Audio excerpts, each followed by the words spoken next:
पहिल्यांदा तर हे आम्ही स्पष्ट केलं पाहिजे की ज्या पद्धतीने भाजपाने एक मोडस ऑपरेंडसी ठरवली, एक पद्धत ठरवली की प्रत्येक प्रादेशिक पक्षामधले निम्मे किंवा निम्म्यापेक्षा जास्त लोक वेगळे करायचे, त्यांचा गट स्थापन करायचा, त्यातल्या एकाला नेता म्हणायचं, मग त्यांनी आम्हीच ओरिजिनल आहोत हे सांगायचं आणि मग त्यांनी भाजपला बाहेरून पाठिंबा द्यायचा। डिलिमिटेशनचं बिल नामंजूर झाल्यानंतर भाजपा एका अर्थाने सुडाने पेटलेली होती आणि सुडाने पेटलेल्या भाजपाने आपमधून राघव चड्डा आणि एक गट बाजूला केला, तृणमूल काँग्रेस मधले 20 लोक बाजूला केले। हे बाजूला करताना सगळ्या स्वायत्त यंत्रणा, साम दाम दंडभेद सगळं वापरलं गेलं। राजकारणाचा होता नव्हता सगळा स्तर संपवला गेला, सगळी लोकशाही सगळी संपवली गेली। परंतु जे लोक म्हणतात की पक्ष नेतृत्व, मी जरा पक्ष नेतृत्वाच्या संबंधाने अधिकची मांडणी केली पाहिजे की कुठल्या पक्ष नेतृत्वावर आपण टीका कराल। पत्रकार असतील, राजकीय विश्लेषक असतील, भाजपचे किंवा शिंदेचे बोलघेवडे बार्किंग ब्रिगेड मधले प्रवक्ते असतील, ज्यांना पक्ष नेतृत्वावर टीका करावीशी वाटते, त्याच्यातल्या एकाने उत्तर द्यावं की मग ममता बॅनर्जींची चूक काय होती, अरविंद केजरीवालांची चूक काय होती, आदरणीय शरद पवार साहेबांची चूक काय होती। तर याच्यातल्या चूक कोणाचीच नव्हती। या प्रत्येकाची चूक असलीच तर ती एवढीच की प्रत्येक जण आपापली प्रादेशिक अस्मिता जपत आपापल्या प्रदेशातल्या महत्वाच्या मुद्द्यांना मुख्य प्रवाहात आणण्याचा आणि त्यावर चर्चा घडवून आणण्याचा प्रयत्न करत होते। त्यामुळे ज्यांना स्वार्थ नडलाय आणि ज्याची अनेक कारणं आहेत, कारण शिंदे असतील किंवा भाजपाचे अनेक लोक असतील जे जाहीर सभांमधनं रोज बोलतायत की आमच्याकडे आलात तर तुम्हाला फंडची आम्ही कमी पडू देणार नाही, आम्ही सगळ्या प्रकारचे निधी तुम्हाला उपलब्ध करून देऊ। या सगळ्या लोकांनी एकीकडे आर्थिक कोंडी करायची, दुसरीकडे सगळ्या स्वायत्त यंत्रणांचा गैरवापर करायचा, तिसरीकडे काही त्यांच्या महत्वाकांक्षा जागवायच्या आणि मग ज्यांना पॉलिटिकल सर्व्हाइव्ह व्हायचं आहे अशा लोकांनी काही निर्णय घ्यायचं ठरवलं। कालपासून एक फार मोठी काय म्हणता येईल त्याला एक संभ्रम चालू होता की ओमराजे कुठे आहेत, ओमराजे कुठे आहेत। ओमराजे निंबाळकरांच्या संबंधाने आम्हाला सगळ्यांना असं वाटत होतं की ते हलणार नाहीत, कारण यातल्या प्रत्येकाने, राऊत साहेबांनी सांगितलं, आम्ही त्याचे साक्षीदार आहोत की कुणी आई भवानीची शपथ घेतली, कुणी कुटुंबातल्या सदस्यांची शपथ घेतली।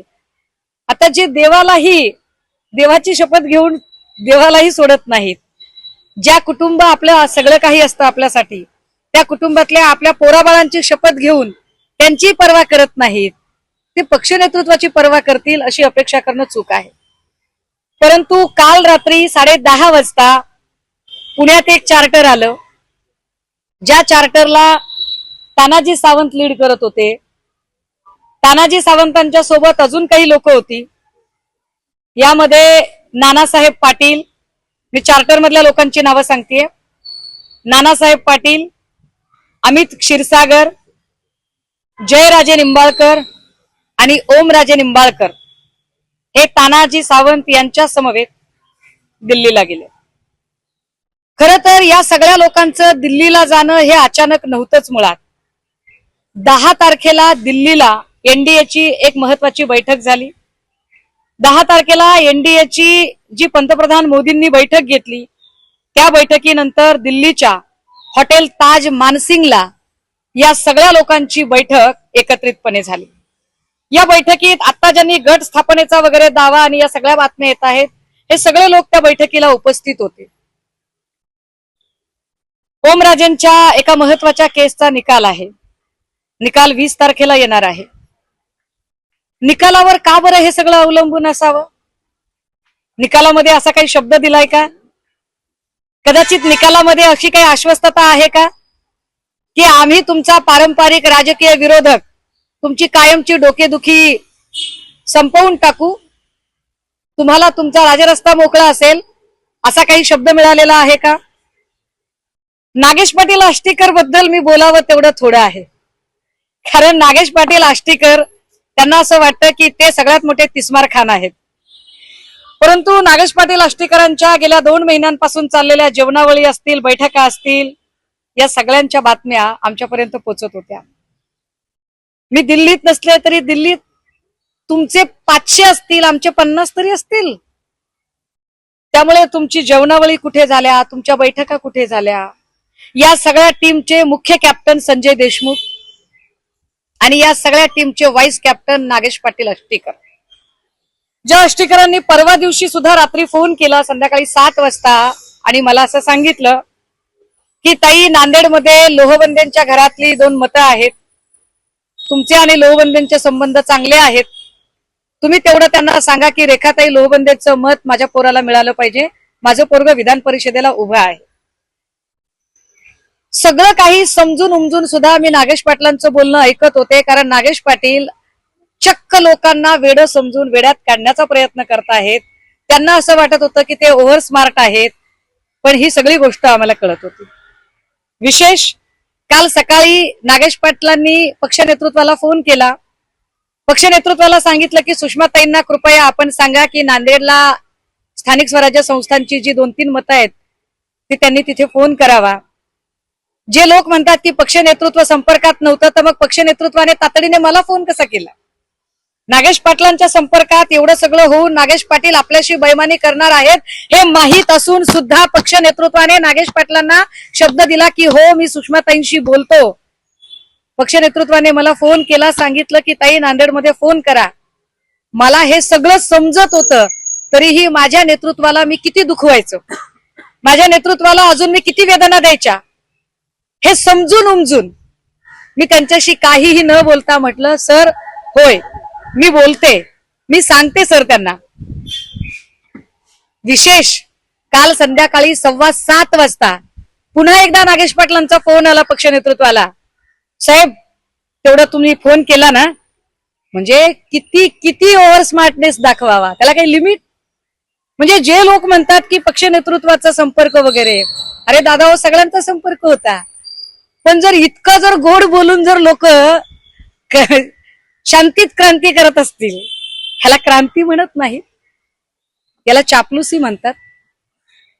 नागेश पाटलांचे काही आडाखे असतील, संजय देशमुखांचे आडाखे तर अगदी खूप बाळाचे पाय पाळण्यात दिसतात म्हटल्यासारखे ते आधीपासून कळत होते. आणि या सगळ्यांनी साईबाबाची शपथ घेणारा गृहस्थ, जिकडे गुलाल तिकडे चांग भलं, कार्यक्रम यशस्वी झाला तर सगळ्यात पहिला मी मी मी म्हणणार, कार्यक्रम जर यशस्वी नाही झाला तर मी नव्हतोच असे म्हणून बाजूला होणार. अशा पद्धतीचा साईबाबाची शपथ घेणारा तो प्राणी. हे सगळेच लोक, या सगळ्या लोकांच्या हालचालींवर आम्ही 2 महिन्यांपासून बारीक लक्ष ठेवून होतो. कदाचित संजय देशमुखांना राज्यमंत्री पद खुणावत आहे का? संजय दिना काय, म्हणजे एसआरएचे खूप सारे मुंबईत प्रकल्प चालू आहेत, नेमकं कुणाचं काय ते अजून कळायचं बाकी आहे.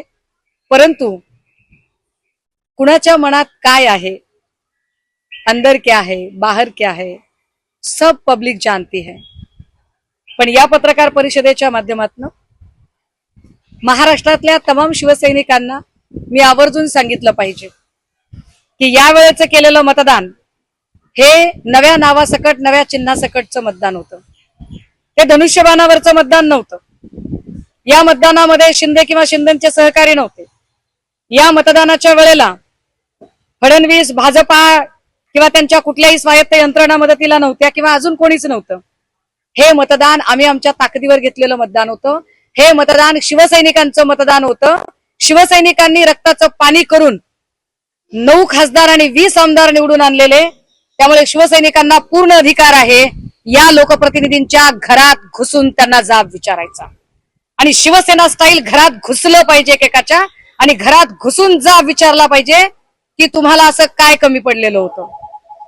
चिन्ह नवीन असताना एका नव्या चिन्हाला ब्रँडिंग करायचं काम इथल्या फाटक्या शिवसैनिकांनी केलंय.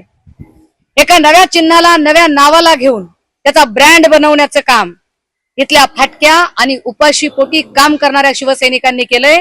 त्यामुळे शिवसैनिकांना घरात घुसून जाब विचारायचा अधिकार आहे आणि घरात घुसून जाब विचारला पाहिजे. आणि या सगळ्या ज्यांना वाटतंय की आपण फार मोठा तीर मारलाय, त्या सगळ्यांचे फोन नंबर आम्ही सगळ्या शिवसैनिकांना देत आहोत. कारण हा प्रश्न आता तुम्ही आमच्या भावनांशी खेळताय. इजा झाला बिजा झाला, दर वेळेला भाजपामध्ये एवढी ऐपत नाहीये का की स्वतःचे नेते तुम्ही घडवावेत. जातीवंत शेतकरी म्हणून आम्ही दरवेळेला पेरत जाणार, आम्ही मशागत करणार, कोळपणी निंदणी बीज पेरणी खुरपणी सगळं आम्ही करणार, आणि पीक घाट्या हुरड्यात आल्यावर आयती कणस चोरायला तुम्ही येणार. तर तुम्हाला शिवसैनिकांनी घरात घुसून जाब विचारला पाहिजे आणि शिवसैनिक तो जाब विचारतील. ओमराजे निंबाळकरांचं तुम्ही नाव घेतलं, थेट त्यांचं नाव घेतलंय. ओमराजे निंबाळकर हे निष्ठावंत शिवसैनिक ठाकरेंचे म्हणून ओळखले जायचे. काल रात्रीपासून नॉट रिचेबल आहे. जे ओमराजे अगदी 12 वाजता जनतेचे कॉल उचलायचे ते आता माझा कॉल कधी घेतला नाही बरं का ओमराजेंनी. हा पुढे आता ते नॉट रिचेबल आहेत. म्हणजे ओमराजे निंबाळकर दिल्लीला, कारण ते बऱ्याच जणांना असं सांगतात की मी अजूनही पुण्यात आहे, मी अजूनही पुण्यात आहे. म्हणजे समजायचं काय नेमकं, हा संभ्रम का आहे? मी ओमराजे निंबाळकरांना सकाळपासून फोन करण्याचा प्रयत्न करते. ओमराजेंना मी फोन केला पण माझा फोन उचलला गेला नाही. ओमराजेंच्या सोबत त्यांच्या धाकट्या भावाप्रमाणे सावलीप्रमाणे सोबत असणारे कैलासदादा पाटील यांना मी फोन केला होता. मी त्यांच्याशी सकाळी बोलले. मला कैलासदादांनी सांगितलं, ताई मी दुसऱ्यांची गॅरंटी काय देऊ शकतो, मी फक्त माझी गॅरंटी देऊ शकतो. त्यामुळे कैलास पाटलांच्या बोलण्यातली संदिग्धता काय ती बरीचशी बोलकी आहे. याच्या उपर जर असं वाटत असेल की नाही मी नाहीये त्यापैकी मी नाहीये, तर गट स्थापन करायला किमान 6 लोक लागतात. मग ते 6 कोण नाही. गट स्थापन झाला हा दावा कुठून येतोय? प्रश्न असा आहे ना की जर नाहीये तर ते समोर येऊन का सांगत नाहीयेत? माझा प्रश्न तोच होता. नाही ते समोर येऊन का सांगत नाहीत त्याचं उत्तर तेच स्वतः देतील. पण माझी माहिती मी मगाशी सांगितलं, नानासाहेब पाटील, अमित क्षीरसागर, त्याच्यानंतर जयराजे निंबाळकर आणि ओमराजे निंबाळकर या सगळ्यांच्या सह तानाजी सावंतांनी लीड केलं आणि तानाजी सावंत चार्टर मध्ये होते. तानाजी सावंत त्यांच्यासोबत होते दिल्लीला जाताना, ही माझी माहिती आहे. या सगळ्याच्या संबंधाने बैठक 10 तारखेलाच एनडीएच्या बैठकीनंतर दिल्लीच्या हॉटेल ताज मानसिंग मध्ये पार पडलेली होती. त्यामुळे हे फार व्यवस्थित विचार करून प्रत्येकाने आपापलं पॉलिटिकल सर्व्हायव्हनेस बघून आपापल्या महत्वाकांक्षा म्हणजे लोकांचं मॅन्डेट, लोकांचा विश्वास, लोकांच्या भावना सगळं पायदळी तुडवून ज्या पद्धतीने हे केलं गेलं. पण या सगळ्यातनं मला फडणवीसांना पुन्हा एकदा हे आवर्जून मी फडणवीसांना सांगितलं पाहिजे की फडणवीसजी तुमच्या प्रचंड सत्ताकांक्षा होत्या, पण आता जे काही झालं त्यानंतर महाराष्ट्रातला मराठी माणूस पुढची 20 वर्ष तरी पंतप्रधान होत नसतो. कारण तुम्हाला अडवण्यासाठीचा जो स्पीड ब्रेकर आहे तो दिल्ली ते नागपूर व्हाया दरे जबरदस्तपणे टाकलेला आहे. हा स्पीड ब्रेकर शिंदे सेना ज्यांनी जन्माला घातली आणि शिंदे सेनेची सरोगेट मदर म्हणून तुमच्याच पक्षाचे नेते जे दिल्लीत वावरतात त्यांनी टाकलेला आहे. फडणवीसजी, तुम्ही जो भस्मासूर तुमच्या मुख्यमंत्री पदासाठी जन्माला घातला होता तो भस्मासूर आता तुमच्या डोक्यावर हात ठेवेल इतका बळकट झालेला आहे. त्याची काळजी तुम्ही करा, कारण मेलेलं कोंबडं आगीला भीत नाही. असेही आम्ही एकदा होरपळून निघालेलो आहोत आणि सत्तेशिवाय राहायचं ठरवलं. फिनिक्स पक्षासारखे आम्ही शून्यातून पुन्हा उभे राहिलो, राखेतनं उभे राहत आम्ही 20 आमदार, 9 खासदार, पालिकेचे 65 नगरसेवक, 3 महापौर, विधान परिषदेमध्ये नार्वेकर असतील, अभ्यंकर असतील, हे निवडून दिले. ज्या संभाजीनगरला सगळं शून्य झालं होतं, ज्या संभाजीनगरमध्ये महापालिका, जिल्हा परिषद सगळं शून्य झालं, तरी सुद्धा आम्ही पुन्हा दानवेंना सुद्धा विधान परिषद दिली. हे पक्षाने केलेलं आहे, हे पक्षाची ताकद आहे.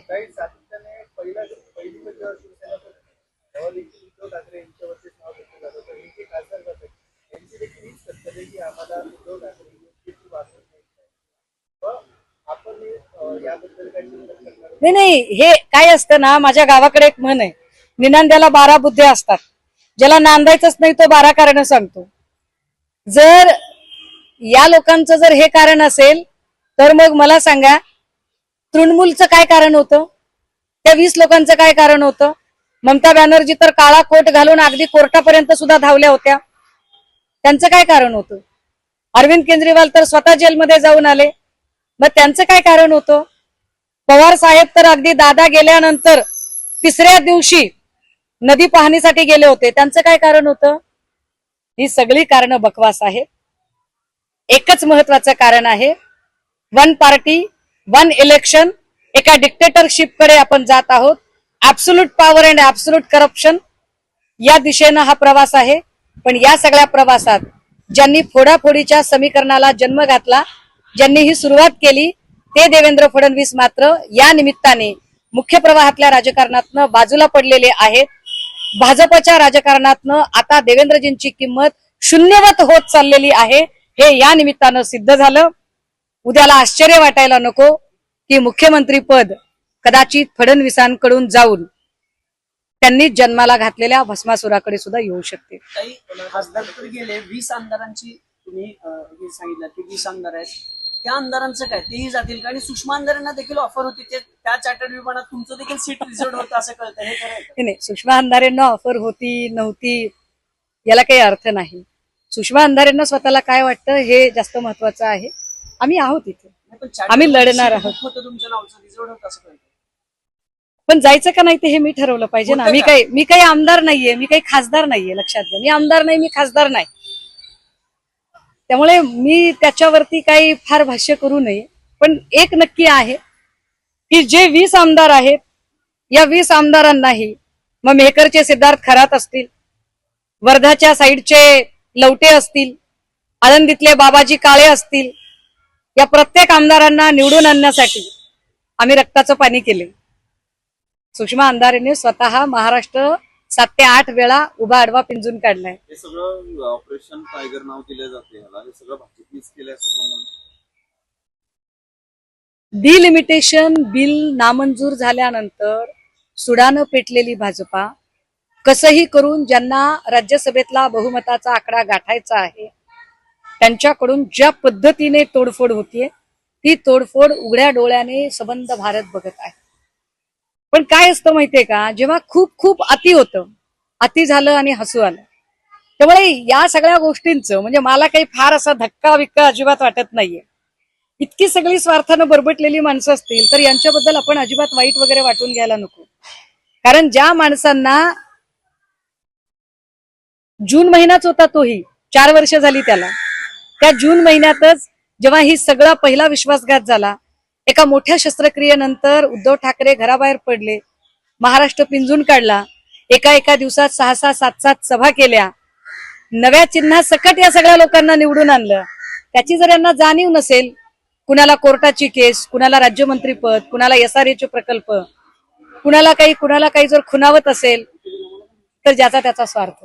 बाळासाहेब ठाकरे असताना जर असं काही झालं असतं, शिवसेनेत धडा शिकवायचे. तुम्ही म्हणाला आता सगळ्या नेत्यांचे आम्ही नंबर देतोय शिवसेना पुन्हा तशीच आक्रमक होणार आहे का? बाळासाहेब शिवसेना तितकीच आक्रमक असेल. मी म्हटलं ना की शिवसेना माणसं पेरणारा, नेते पेरणारा पक्ष आहे. सगळं शून्यवत झाल्यावरही आम्ही पुन्हा हे पीक टरारून उगवून आणलं होतं. हे पीक आम्ही तयार केलेलं पीक आहे. हे पीक आमच्या मशागतीवर आलेलं पीक आहे. हे पीक चोरायचं काम जे करतायत ना, त्या चोरांना ते कळलं पाहिजे. आणि राहिला प्रश्न वंदनीय बाळासाहेबांचा, तर वंदनीय बाळासाहेबांच्या काळातही राणेंची बंडखोरी झालीच होती, ती तेव्हाही झाली होती. पराभव झाला होता, ज्या पद्धतीने बाळासाहेब शिवसैनिकांना आदेश द्यायचे. दादा अजून ऐका, 2.5 वर्ष इलेक्शनला आहेत. ही आक्रमकता उद्धव ठाकरे यांच्यात दिसत नाही, म्हणून सातत्याने पक्ष फुटतो, अशी सगळी संधी इतरांना भेटते. मला असं वाटतं की माध्यमांकडून किंवा अजून कोणाकडून एक नरेटिव्ह सेट करण्याचा जो प्रयत्न केला जातोय, कृपया त्याला जरा छेद द्या. एक फार चांगली म्हण आहे इंग्रजीमध्ये, यशाला अनेक बाप असतात, अपयश पोरकं असतं. जेव्हा एखादी गोष्ट अशी घडते त्यावेळेला सरळसोटपणे नेतृत्वावरती खापर फोडणे हे योग्य नाही. कारण मी म्हटलं की जर तुम्ही ठाकरेंना किंवा नेतृत्वावर जर तुम्ही टीका करणार असाल तर मग तुम्ही तृणमूल काँग्रेसबद्दल काय बोलाल, पवार साहेबांच्या नेतृत्वाबद्दल तुम्ही काय बोलाल, अरविंद केजरीवालांच्या नेतृत्वाबद्दल काय बोलाल. 2400 उदाहरण दिलं आता. गुवाहाटी तो पार्ट 1 होता, आता हा गुवाहाटी पार्ट 2 म्हणायचा. तुम्ही 2400 उदाहरण दिलं आणि 4 वर्षात जर 2दा असं होत असेल तर तुमच्या चुका असतील ना कुठेतरी. हो, आमच्या चुका आहेत ना. आमची चूक ही आहे की आम्ही पुन्हा एकदा म्हणजे आईची शपथ घेतल्यावर, बापाची शपथ घेतल्यावर, लेकराची शपथ घेतल्यावर आम्हाला असं वाटलं की माणूस जे काही करतो ते आई बाप पोरं बाळ बायको यांच्यासाठी करत असतो, कुटुंबासाठी करत असतो.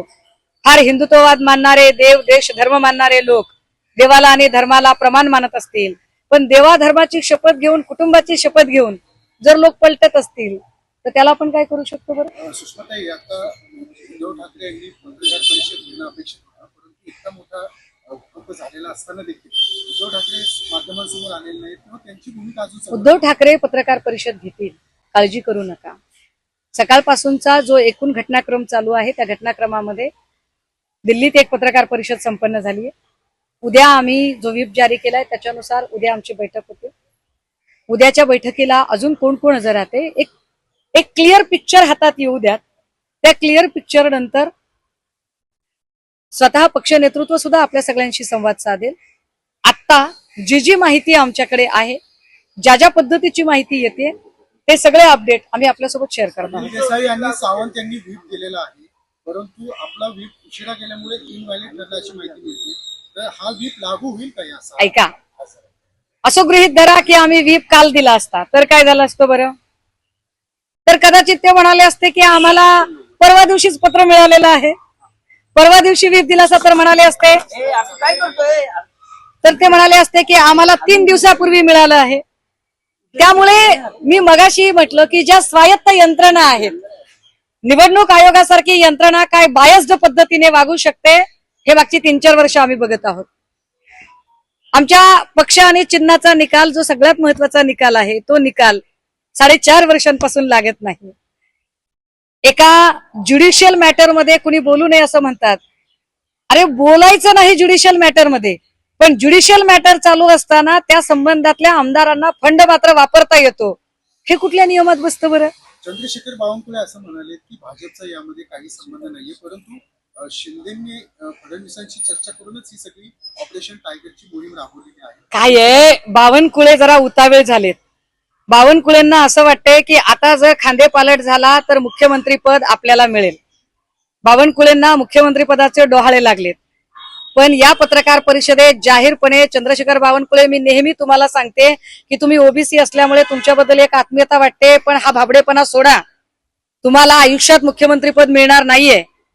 तुमचं सोडा, तुमचा सहकारी ज्याची तुम्ही रोज ओढताय, आता त्याची सुद्धा खुर्ची धोक्यात आलेली आहे. जागे व्हा. तुम्ही जे काही पेरलेलं आहे ते दाम दुप्पट योजनेने आता उगवलेलं आहे. तुम्ही बळकट केलेला भस्मासूर आता तुमच्या डोक्यावर हात ठेवायला सज्ज झालेला आहे. त्यामुळे बावनकुळे प्लीज प्लीज जागे व्हा.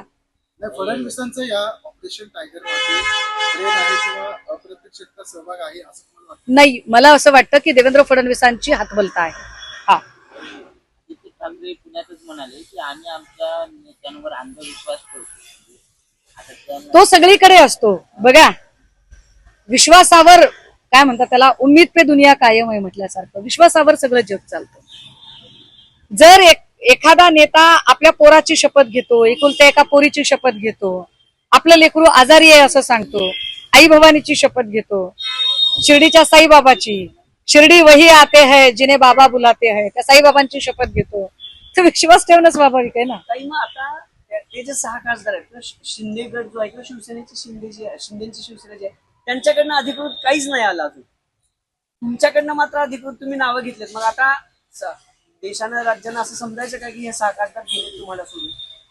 ते कोण 6 गेले ते अजून आम्हाला कळायचंय. तुम्ही नाव घेतली की आता त्याच्यातली काही? ऐका, मी असं म्हटलं की रात्री कोण गेलं, ते दिल्लीला अजून वेगळ्या कामाला गेले असते असं गृहीत धरू. पण ते गेले ना, ते रात्रीच गेले. ते सकाळपर्यंत जे सांगतायत की मी पुण्यात, तर ते पुण्यात नाही, ते रात्री गेले. उद्या नाही, जर, नाही, संजय राऊत असं व्हीप म्हणाले जारी की- झालेलं आहे, व्हीप जारी झालेलं आहे आणि उद्या जर हे 6 खासदार स्वबळी परतले नाही तर त्यांच्या विरोधात काही कायदेशीर कारवाई आपण करणार आहोत. मी म्हटलं ना की नागेश पाटील अष्टीकर जे कालपर्यंत ओव्हर स्मार्टनेस दाखवत होते आणि ते असं दाखवायचा प्रयत्न करत होते की मी इथेच आहे. अगदी कालही ते बोलताना म्हणाले की साहेब माझी सही तिकडे कोणी करू शकतं बरं का, मी घरीच आहे. म्हणजे इतकं म्हणजे याला खूपच तयारीचा माणूस लागतो. नागेश पाटील आष्टीकर म्हणजे फुल तयारीचा माणूस. परंतु याची कुणकुण आम्हाला जेव्हापासून लागली तेव्हापासून आम्ही आमच्या ज्या काही लिगल गोष्टी आहेत त्यावर काम सुरू केलं होतं. आमच्या कायदेशीर बाबी आणि त्या संबंधाने कामकाज बघणारे खासदार अनिल भाऊ हे त्या संबंधाने दिल्लीमध्ये सातत्याने वेगवेगळ्या कायदे तज्ञांशी बोलत होते. त्यानुसार आम्ही कायदेशीर पावलं उचललेली आहेत. व्हीप जारी झालेला आहे आणि त्याच्या इतर अजून जे लिगल आस्पेक्ट आहेत मला कल्पना आहे. मी हे सगळं बोलल्यानंतर भाजपची वफादारी केल्यामुळे ज्या निकमांना राज्यसभा मिळाली ते निकम लगेचच याचा लिगल आस्पेक्ट कसा चूक आहे कसा बरोबर आहे हे सांगायला पोपटासारखे पुढे येतील. पण आम्ही त्यांनाही सांगितलं पाहिजे की जर खासच तुम्ही लोकशाहीचे भोगते असाल तर पार्लमेंटरी डेमोक्रेसी अभ्यासा, डिफेक्शन लॉ अभ्यासा आणि मग बोला. तर या सगळ्या राजकीय मित्रांनो, आपण सगळेजण आता ऑपरेशन मूक टायगर असं दर्शक नाव आहोत. देण्यात आलंय. सर्वसामान्य संजय राऊत असं जनतेला म्हणाले आता की या यामध्ये निमित्ताने कसलाही त्यांना रस कळलं की उरलेला आम्ही नाही. टायगर आहोत. आणि देशाचं ऑपरेशन जे टायगर- काही मग वाटोळं ऑपरेशन व्हायचं टायगर ते शिंदेचं झालेलं आहे successful आणि झालंय. हे रोखणं सर्वसामान्य टायगर जनतेच्या ऑपरेशन टायगर आवाजाच्या सक्सेसफुल बाहेरची झालं गोष्ट की आहे. नाही हे मी म्हटलं ना की सध्या उद्या 11ची शेतकरी बैठक आहे. कर्जमाफी हा तेव्हा एक आपल्याला अत्यंत कळेल. महत्त्वाचा पण एक नक्की ज्वलनशील आहे मुद्दा आहे की जो सर्वांच्या हिताचा आहे, जर ज्यामध्ये ते सगळ्यांचा टायगर असतील आर्थिक फायदा आहे. तर त्यांनी शेतकऱ्यांनी दिवसा खरं तर ढवळ्या या घेऊन गोष्टीकडे लक्ष देणं प्रेस गरजेचं कॉन्फरन्स आहे करत आणि आपलं आंदोलन गाजावाजा कशा पद्धतीने करत मोठं होऊन एक डरकाळी फोडून सरकारला सांगितलं असतं. दबाव टाकून रात्री किंवा अपरात्री कुठेतरी वेगवेगळ्या चार्टर मध्ये माध्यमातून बसायचं, कर्जमाफी करायला लोकांना भाग पाडलं पाहिजे. इमोशनल ब्लॅकमेलिंग शेतकऱ्यांनी करत या माझं लेकरू राजकारणी आजारी आहे, लोकांच्या नादी पुरीची शपथ, लागण्यापेक्षा पोराची आपल्या शपथ, बायकोची स्वतःच्या शपथ, देवाची फायद्याकडे लक्ष शपथ, दिलं आई भवानीची शपथ, तर काहीतरी साईबाबाची फरक पडेल. शपथ अशा नाहीतर गोष्टी हे केल्या नसत्या. देश लुटायला त्यामुळे याला आलेले टायगर धोरण ऑपरेशन पावले म्हणायचं आहेत. की नाही आपलं मत हाही नक्की कळवा. संशोधनाचा मुद्दा आहे. रामकृष्ण हरी. जय जगद्गुरू. जय शिवराय. जय भीम.